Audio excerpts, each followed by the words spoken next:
kuliah mau kemana? Saya sarjana sudah punya bekal ini dengan ilmu yang sudah diberikan oleh dosen saya. Hari ini saya walaupun bukan pegawai negeri, tapi saya sudah punya bekal.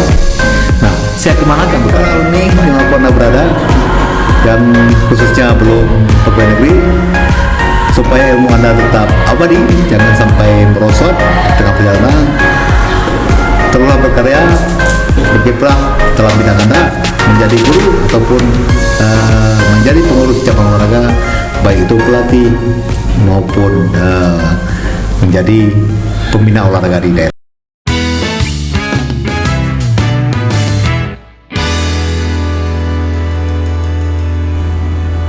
Assalamualaikum warahmatullahi wabarakatuh. Salam olahraga. Jaya. Nah, kembali lagi bersama saya di sini sebagai host podcast Sport Education and Achievement Channel. Nah, kali ini kita kembali lagi bersama akademisi USK yang kemarin membahas kiat-kiat menyelesaikan studi cepat. Nah, kali ini kita lanjut lagi teman-teman semuanya, kita sharing pendapat bagaimana setelah lulus kuliah itu apa yang dilakukan oleh mahasiswa itu. Nah, kali ini kita kupas tuntas bersama Bapak Ifwandi SPD MPD. Kalian penasaran kan orangnya yang mana? Tetap yang sama guys, kamera syarat. Ya, selamat siang. Terima kasih Mbak Cita. Ini kedua kalinya diundang ya? Iya Pak. Ini diundang terus kayaknya nih.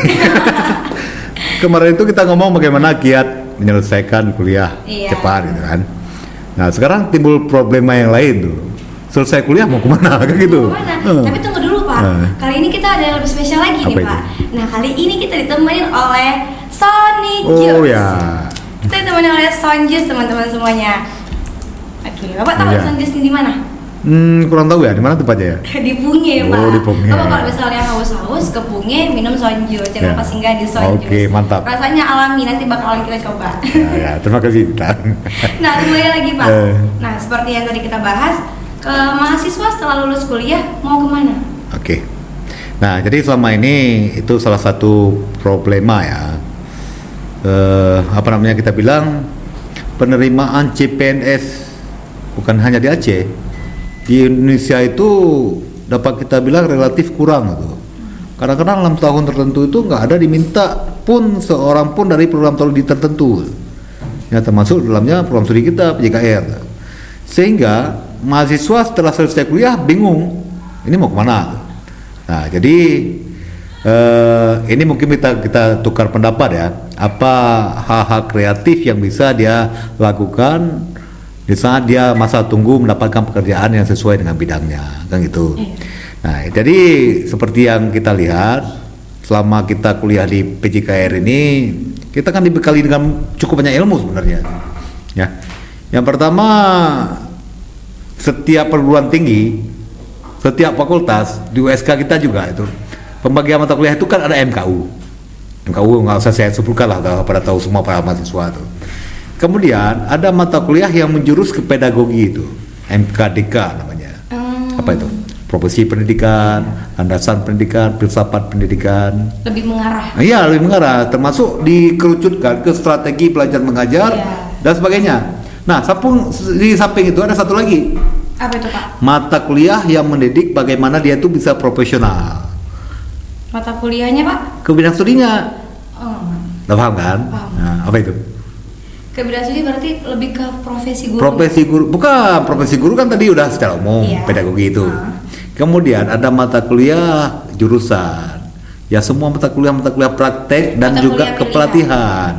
Nah, di samping praktek olahraganya, cabang olahraga ataupun materi yang akan diberikan di sekolah, contoh aktivitas atletik, renang, senam dan semua mata kuliah itu mata kuliah yang dibekali kepada mahasiswa kita. Kalau jadi guru dia itu harus bisa lebih spesifik diajarkan kepada murid-murid. Nah kemudian ada mata kuliah pendukung berupa teori. Jadi mahasiswa kita ini lulusannya nanti dituntut juga harus paham tentang anatomi tubuh manusia. Mungkin selama ini mahasiswa itu nggak tahu nih untuk apa ini. Kemudian ada ilmu faal, ada pembinaan kondisi fisik, ada mata kuliah ilmu kepelatihan, dan banyak mata kuliah yang lain. Nah, jadi yang maksud Bapak katakan, ini bekal loh. Saya sarjana sudah punya bekal ini dengan ilmu yang sudah diberikan oleh dosen saya. Hari ini saya walaupun bukan pegawai negeri, tapi saya sudah punya bekal ini. Nah, saya kemanakan bekal ini? Banyak sebenarnya kan? di situ kan kita udah punya bayangan. Nah, yang pertama sasarannya itu klub olahraga. Makanya diharapkan sejak mahasiswa selalu kita bimbing, ambil salah satu bidang yang sesuai dengan olahraga yang kamu tekuni. Berarti lebih ke mahasiswa tuh diarahkan untuk memiliki cabornya masing-masing. Itu yang pertama. Ya. Cita cabur apa? Bola basket ya. Basket. Walaupun tubuhnya tinggi tinggi besar. Tapi gini-gini saya udah lisens wasit. Oh gitu ya. Nah, selamat lah. Oke. Kemudian apa namanya? Setiap mahasiswa itu punya cabur. Nah, Macita belum pegawai negeri kan? Belum, Pak. Itu udah masuk sebenarnya. Yang Bapak katakan tadi. Kemana saya ini? Macita udah punya sertifikat apa namanya? Sertifikat lisensi wasit. Nah, ditingkatkan lagi sehingga nanti apabila pegawai negeri ini juga tidak menjanjikan, tidak ada buka tes, Macita bisa menekuni wasit ini secara profesional sepenuhnya.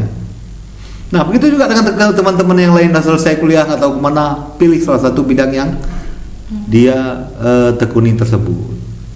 Lebih ke meningkatkan interpersonal Benar, skill. bisa jadi pelatih, bisa menjadi wasit, dan bisa menjadi pelaku olahraga yang lain. Kalau atlet mungkin bisa juga ya, Bisa.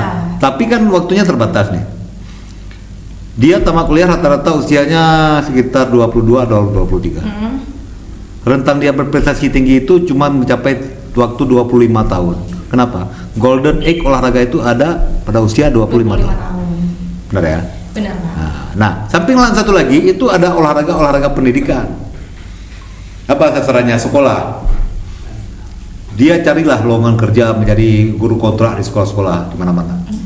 Nah, artinya ini bukan mencari finansial. Kenapa? Memang nggak ada finansial, nggak ada uang. Kalau kita mengajar sebagai statusnya guru kontrak atau guru honorer, nggak ada. Karena Pak Ivan ini merasakan sendiri itu. Waktu Bapak selesai kuliah, Bapak sudah mencoba menjadi tenaga pengajar di satu sekolah. Tapi apa manfaat yang kita dapatkan di situ? Kita punya pengalaman mengajar. Iya. Nah. Karena kita nggak bisa berbicara mengenai semua tentang finansial. Ya benar. Jadi ilmu yang kita dapatkan ini bisa kita aplikasikan. Iya, Dan kita masih panas sarjana tuh kan, baru sarjana muda itu. Nah, di samping itu juga banyak sebenarnya, ya. Cuma kita saja malas berbuat. Yang sering kita lihat fenomena selama ini, orang tua di kampung lagi cerita orang tua di kampung mendamba-dambakan anaknya itu sarjana, Iya. SPD. Kenapa? Mungkin orang tuanya rindu terhadap anaknya. Telepon, nak, kamu udah selesai, udah bang, udah wisuda nih, udah kamu pulang kampung. Sampai di kampung apa yang bisa dikerjakan? Sementara peluang itu lebih banyak kalau kita masih menetap. Benar. Nah, kalau dia pulang oke lah. Kalau misalnya tempat tinggal dia itu memang di ibu kota kabupaten, mungkin banyak hal juga bisa dikerjakan, hampir sama dengan di Aceh. Iya. Tapi kalau di pelosok nggak banyak yang bisa dikerjakan. Paling ya kembali ke pekerja orang tuanya. Kalau orang tuanya pekebun ya dia tuh membantu orang tuanya di kebun. Tapi kalau misalnya orang tuanya lebih bijak, berikan kepercayaan kepada anaknya untuk dia berkarya dengan ilmu yang sudah dia dapatkan. Biarkan dia tetap di sini. Ya, menetap di sini. Menetap di daerah Iya. dia yang berpendidikan Oke. untuk ilmu, berkarir. Oke, tadi kan udah kita bahas yang pertama, kemana dia pergi? Mencari olahraga yang memang olahraga prestasi, sebagai wasit, sebagai pelatih. Kalau dia punya skill hal tersebut, kalau dia nggak punya skill tersebut, tapi dia punya ilmu pedagogi, dia punya ilmu mengajar, sasarannya ke sekolah-sekolah. Kalau itu pun nggak ada, kemana? Masih banyak itu kan. Ada ibu-ibu yang mau bergerak atau bapak-bapak yang habis sakit butuh bergerak. Sekurang-kurangnya dia bisa membantu bapak itu sekedar peregangan, bagaimana melenturkan kembali otot-otot tulang kaku. Selemah-lemah iman seperti itu. Iya. Nggak mungkin nggak bisa kan kalau Lebih itu kan. mengabdi ya, Iya Pak. benar. Maksud bapak itu bukan hanya sekadar mengabdi, tapi apabila dia itu Mengimplementasikan apa yang sudah dia aplikasikan lah, jangan sampai ilmu yang sudah didapatkan ini hilang begitu saja. Nah, jadi itu menurut bapak, Najita? Iya benar sih Pak. Tapi kan Pak, rata-rata di sini mahasiswa yang udah selesai lulus, kebanyakan presentasinya tuh banyak yang menganggur, banyak yang lebih memilih menjadi pengangguran. Itu kenapa? Nah, itulah karena memang tujuan kita bahas itu kayak ini kan. Mungkin mereka itu nggak tahu ini saya harus berbuat apa. Iya. Nah, mungkin dengan hadirnya acara kita hari ini, mungkin dia lebih berani, lebih percaya diri Apalagi kan kita USK ini punya nama besar tuh, mohon maaf kan. Kita itu termasuk universitas yang paling bagus di Sumatera. Nah juga prodi kita nih, prodi kita udah 2 kali berturut-turut nilai A, dan baru kemarin tuh keluar lagi akreditasi kita itu asesmen lapangan bersama Lamdik, keluar kategorinya unggul. Nah setelah unggul itu mana produknya? Nah terus terang Pak Ivandi dengan nilai unggul kemarin itu keluar energi baru loh. Bukan hanya sekedar nama prodi ini unggul, tapi produknya itu juga harus unggul. Nah, sekurang-kurangnya mereka keluar dari sini, mereka bawa nama USK, bawa nama program studi pendidikan jasmani, dia itu bisa dihargai dengan kinerja ataupun pengabdian yang bisa dilakukan ke masyarakat. Iya, benar, sorry ya, Pak. Bapak minum dulu ya? Iya, silakan Pak diminum Pak. Aduh, sampai lupa kita Pak. Saking enak ngobrol haus ya Pak, agak sebenarnya panas juga. Tolong definisinya dong. Panas banget nih. Untuk ada sound juice. Tapi rasanya kok beda jusnya ya, lebih segar gitu. Benar. Iya benar Pak. Rasanya, aduh, panas sekali soal ini Pak. Nah, berbicara mengenai pengangguran tadi Pak ya, kembali ke mahasiswa yang udah lulus menjadi sarjana, dia masih pengangguran. Itu sebenarnya mahasiswa itu belum melatih interpersonal skillnya, yang mana dia nggak memiliki yang namanya komunikasi skill. Komunikasinya belum bagus, belum baik, dan gimana ya Pak, networkingnya juga belum ada. Itu yang menjadi pemicu mengapa mahasiswa itu jadi pengangguran setelah selesai sarjana. Dia nggak tahu ini mau kemana, gitu Pak. Sebenarnya nilainya itu bagus, nilainya ada, kita kampus sudah unggul, apalagi program studi udah unggul gitu kan Pak. Jadi apa lagi? Jadi makanya itulah problema Mbak Cita ya. Ini sebenarnya berbicara hal tersebut, itu kita harus sadar dulu ya. Tujuan jangka panjang hidup ini itu apa loh? Bertahap udah kita lalui, dari SD, SMP, SMA, kuliah. Udah selesai belum tugas kita? Belum. Mendapatkan pekerjaan, menikah, punya anak, mendidik anak, mengawinkan anak, sampai menggendong cucu meninggal. Nggak terbayang gitu ya, mungkin mahasiswa kita nggak terbayang gitu. Jadi selesai kuliah, dia itu punya tugas lagi bagaimana mendapatkan pekerjaan yang sesuai dengan bidang dia. Nah, jadi sekarang terkendala karena rata-rata orang tujuannya pegawai negeri kan. Iya Pak. Sebenarnya tidak harus berpegawai negeri. Wirausaha dengan yang dia miliki ilmu tersebut. Seperti apa? Kembali lagi udah terjawab kan, melatih, apalagi? Edupreneur. Iya, menjadi instruktur senam. Itu kalau di Jawa juga tuh kebanyakan bukan hanya pegawai negeri sasarannya, tapi melalui dia itu berwirausaha itu malahan secara finansial lebih besar daripada pegawai negeri. Nah, tapi yang selama ini kita lihat alumni kita itu kasihan tuh, karena memang dia itu nggak punya, dia mungkin belum punya ide ke arah itu ya. Terfokus sama CPNS. Terfokus dengan CPNS, jadi dia menunggu tiap tahun kapan CPNS dibuka. Tapi di antara itu nggak tahu dia mau harus isi dengan kegiatan positif apa, sehingga terus terang apa nggak setuju lagi. Apa nggak setuju? Mereka habiskan waktu dengan perbuatan yang sia-sia. Nongkrong di warkop lagi, kan? Iya, jadi bukan warkopnya yang salah sebenarnya. Orangnya. Tapi bagaimana pola pikir dari dia itu. Jadi yang kita harapkan alumni kita betul-betul unggul lah ya, bisa berbuat setelah dia sarjana. Atau ada nggak Pak tips dari Bapak gitu yang bisa dilakukan oleh mahasiswa itu setelah selesai kuliah sambil menunggu CPNS lah, yang positif yang bisa mereka buat? Ya tadi udah kita sebutkan gitu. Yang penting mahasiswa ini harus cerdas secara intelektual dan cerdas secara emosional. Bagaimana dia bergaul, bagaimana dia punya mental yang kuat loh ya. Ini saya mau mengajar nih, nggak dibayar juga nggak apa-apa. Untuk masuk menghadap kepala sekolah aja nggak berani, karena cara mengajar. Nah, harusnya dia datang kan. Makanya secara fisik, Bapak bilang lagi seperti yang kemarin itu, bagaimana gaya berpakaian, orang menghargai dia. Wah mantap nih, kayak berpakaiannya tuh bagus. Kepala sekolahnya nyebut, silakan duduk, ada yang bisa saya bantu? Pak izin Pak, ini mungkin saya bisa bantu mengajar penjas di sekolah Bapak, tapi nggak ada gaji. Nggak apa-apa Pak, tapi dari hari ke hari kan melihat, kasihan juga nih mahasiswa alumni penjas ini udah jadi guru, tiap hari rajin. Iya. Saya bantulah pelan-pelan sehingga dari penglihatan orang ini kita ini punya skill, kita ini punya kemampuan. Dia akan promosikan kita tanpa kita suruh. Iya. Jadi yang penting lu harus berani. Berani juga harus berani dengan kemampuan. Kemampuan itu didapatkan dengan keyakinan, kesungguh-sungguhan. Yang penting kita punya bekal. Ya benar. Nah, bekal sudah banyak gue. Berapa SKS? 156 SKS. Iya. Gak mungkin gak punya bekal. Berarti kita harus memakai mensana in corpore sano. Iya, mensana in corpore sano. Di dalam tubuh yang sehat terdapat jiwa Iya, yang benar. Itu berarti harus kita pakai selalu, Pak. Jadi jiwa dan raga kita dia berkeseimbangan, Ya, seimbang. benar. Makanya jalannya selalu beriringan gitu. Pinter kita. Kalau nggak pinter nggak kuat, Pak. Ya, betul, mantap. Ya, berarti kan Pak, itu intinya Ya. ditingkatkan interpersonal skillnya, komunikasi skillnya. Intinya kita harus banyak-banyak bersosial. Nah. Nah, itu kunci utama sebenarnya Pak untuk Ya. kita mendapatkan sesuatu pekerjaan. Mesti. Jadi jangan bingung mau kemana, nggak perlu bingung mau kemana setelah selesai kuliah. Yang perlu kalian lakukan itu meningkatkan skill kalian. Misalnya ini bingung nih, kita di guru. Kalau guru dia kemana Pak? Seharusnya yang harus kita lanjutkan gitu Pak, agar profesi guru kita ini tuh nggak sia-sia gitu Pak. Gini, sekarang kan makin ke depan itu semakin meningkat, apa namanya? Semakin kecil peluang untuk kita cari lowongan kerja di pegawai negeri.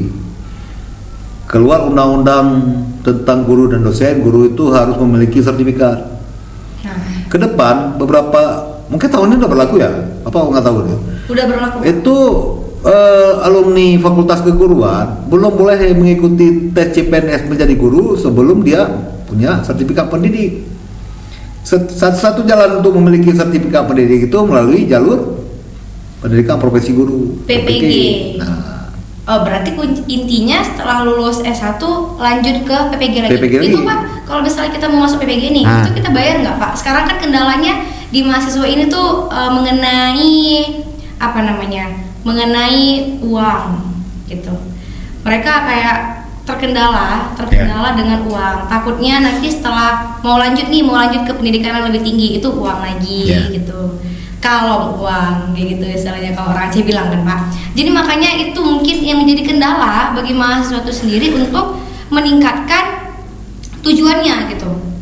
ya benar juga ya. Cuman apapun ceritanya, untuk mengejar sesuatu tujuan itu kan memang harus berkorban. Benar. Cuman kalau kita lihat memang biaya PPG ini lumayan besar jumlahnya.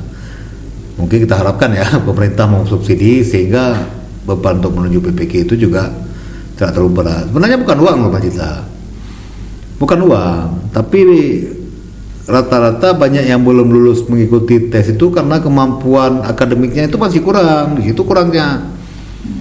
Nah, makanya Bapak sampaikan tadi, supaya kemampuan akademiknya itu meningkat, gak ada jalan lain, membaca. Kemudian membaca juga harus membaca, kita terus sepegan bagaimana kegiatan kreatif yang kita bisa lakukan sehingga dengan kegiatan-kegiatan yang kita lakukan itu pikiran kita juga wawasannya bertambah luas. Jadi ingat, pekerjaan yang kita lakukan ini kita menunggu pembukaan CPNS, sesuailah dengan bidang yang pernah kita ikuti pada saat kita mengikuti kuliah. Jangan kita sarjana olahraga, tapi setelah itu bekerjanya menjadi apa namanya ya? Nyimpang ya Pak. Nyimpangnya banget tuh. Jadi narik kopi, jual kopi, itu kan nyimpang banget. Jadi barista. Jadi tolonglah supaya kita itu dihargai alumni olahraga ya kan. Bekerjalah sesuai dengan bidang. Ilmunya memang Bapak rasa sudah cukup memadai itu. Selama 4 tahun, 5 tahun ya kuliah, bahkan seperti yang kemarin itu kan, sampai 7 tahun. 7 tahun kuliah kok nggak tahu apa-apa kan bingung juga. Seharusnya yang 7 tahun kuliah itu udah banyak pengalaman. Nah, iya benar. Jadi lebih mudah untuk dia mencari sesuatu apa tuh yang ada dalam diri dia gitu. Tapi enggak, karena dia malas lah makanya selesainya 7 tahun. Gak tahu membuat apa gitu. Iya Pak. benar. Serba-serbi sih Pak, mahasiswa emang kalau kita bahas tuh sangat kompleks Pak. Ya. Sangat kompleks. Makanya ya kita sebagai mahasiswa harus pandai-pandai teman-teman semuanya. Harus pandai bersosial, harus pandai melihat apa yang bisa kita bangun dalam diri kita sendiri, yang bisa ditingkatkan untuk menjadi apa? Untuk menjadi cuan. Nah, di olahraga itu banyak sekali ya Pak yang bisa kita jual. Iya, benar lah, banyak lah. Banyak sekali yang bisa kita jual. Skill banyak. Kita bisa jadi pelatih renang, kita bisa jadi, karena kita di olahraga juga diajarkan banyak mata kuliah pilihan kayak yang Bapak sebutkan tadi. Sebenarnya kalau Bapak Pato menceritakan, malahan kita kekurangan sumber daya manusia, khususnya di Aceh ini. Kenapa Bapak berani bilang seperti itu? Di saat kita mau menyusun pengurus, baik itu pengurus provinsi, cabang olahraga, ataupun pengurus kabupaten, kita kekurangan orang. Malahan kita bisa melihat di beberapa cabur itu banyak muncul nama-nama itu. Contoh Bapak sendiri itu kan. Itu di olahraga kopol ada, di mana-mana ada ya Pak. Petang ada, di bola basket ada. Akhirnya orang bilang nih Pak Ivan ini terlalu bernafsu. Sebenarnya bukan bernafsu juga ya. Karena nggak ada orangnya. Nggak ada orangnya. Nggak ada SDM-nya. Dan teman-teman percaya nih Ivan ini mampu dia kita masukkan ke sini. Nah, Bapak juga mengharapkan salah satu itu juga terbosan tuh ya. Dari alumni Penjas ini bisalah berbaur ke cabur-cabur yang dia kuasai, baik ke Pengpro, pengurus provinsi ataupun pengurus kabupaten di kabupaten kota. Kalau misalnya Bapak butuh orang, tanda sita aja Pak. Siap Cipta Pak. kan udah berapa cabur? Udah banyak juga ya, Makanya nggak sanggup juga kita urus kadang-kadang kan terbengkalai juga seperti itu. Iya sih Pak. Mungkin itu sih Pak yang bisa kita berikan Ya, untuk nah. tips-tipsnya. Dan untuk kali ini Bapak kasih Pak closing statement yang bisa membangkitkan semangat teman-teman semuanya untuk bisa melanjutkan karir yang lebih lagi dari mereka sarjana untuk selanjutnya dan seterusnya. Oke, lebih kurang ya? Ya lebih kurang. Oke, para alumni dimanapun Anda berada, yang khususnya belum pegawai negeri, supaya ilmu Anda tetap abadi, jangan sampai merosot di tengah perjalanan. Teruslah berkarya, berkiprah dalam bidang Anda, menjadi guru ataupun menjadi pengurus cabang olahraga, baik itu pelatih maupun menjadi pembina olahraga di daerah. Iya teman-teman semuanya. Nah itu dia, kalian harus tetap semangat. Jangan patah semangat, jangan putus asa. Setelah selesai kuliah, kalian harus punya planning. Tentuin planning kalian. Tentukan planning kalian. Kalian mau kemana dan harus kemana. Dan kita harus banyak membaca untuk menambahkan wawasan, menambahkan ilmu kita, dan lain-lainnya. Jadi kalian semuanya menambahkan soft skill itu penting. Apalagi interpersonal skill. Dan bersosial, menambahkan wawasan networking itu jauh lebih penting lagi. Jadi kalian semuanya jangan takut dan jangan patah semangat. Masih ada kesempatan yang lain-lainnya yang harus kalian dapatkan, yang harus kalian gali gitu. Benar ya Pak? Serius. Oke teman-teman semuanya, terima kasih Pak Ivandi telah hadir sama-sama kembali kita. bersama saya di sini, menemani saya podcast, menyapa teman-teman semuanya. Nanti diundang lagi ya? Iya aman Pak, pasti kita undang lagi. Nanti ini ada lagi nih Pak, nextnya. Ya, oke. Next part. Kemarin part yang pertama, ini part kedua. Ya. Nanti ada part selanjutnya. Oke teman-teman semuanya, terima kasih. Kita akhiri semuanya sekali lagi. Oh iya, mumpung hari ini Hari Olahraga Nasional, saya ingin mengucapkan selamat Hari Olahraga Nasional untuk hari ini, tanggal 9. Hari ini pertempatan Pak, Hari Olahraga Nasional. Nah, terima kasih teman-teman semuanya. Sampai jumpa lagi. Salam olahraga. Terima kasih kepada Sonjus yang telah mensponsori acara kita pada hari ini. Ya, diharapkan untuk kedepannya akan sponsor lagi sama kami, benar ya Pak?